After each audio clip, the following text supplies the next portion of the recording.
व्यासपीठावर उपस्थित असलेले पाहुणे मंडळी आणि माझ्या मित्रमैत्रिणींनो, आज आपण येथे सर्व महाराष्ट्र दिनानिमित्त एकत्र असलेले आहोत आणि आज महाराष्ट्र दिनानिमित्त मी काही दोन शब्द आपल्या समोर मांडणार आहे. आपल्याला विनंती आहे की आपण त्या शब्दांना लक्षपूर्वक ऐकावे. लक्ष हो. आपला महाराष्ट्र हा छत्रपती शिवाजी महाराज, ज्योतिबा फुले, शाहू महाराज, डॉक्टर बाबासाहेब आंबेडकर यांच्या विचाराने निर्माण झालेला. महाराष्ट्रात अनेक थोर महापुरुष होऊन गेलेले आहेत. एवढंच नव्हे तर महाराष्ट्राला संतांची भूमी म्हणून ओळखले जाते.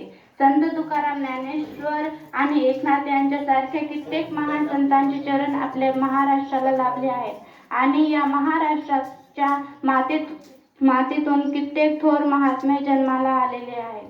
अशा या स्वतंत्र राज्याचा दर्जा 1 मे 1960 रोजी देण्यात आला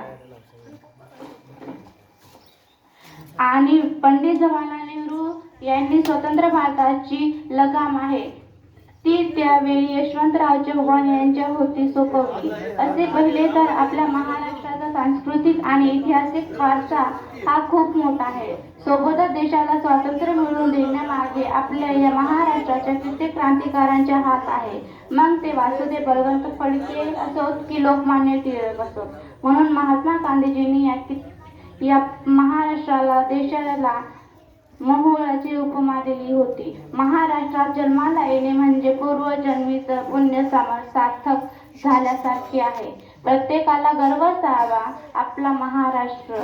मी जाता जाता एवढेच म्हणेन की रंग झालो तर भगव्याचा होईल, सुगंध झालो तर मराठी मातेचा होईल. रंग झालो तर भगव्याचा होईल, सुगंध झालो तर मराठी मातेचा होईल, शब्द झालो तर मराठी भाषेचा होईल आणि जर पुन्हा जन्म मिळाला या महाराष्ट्राचा जन्म घेईल, या महाराष्ट्राचा जन्म घेईल.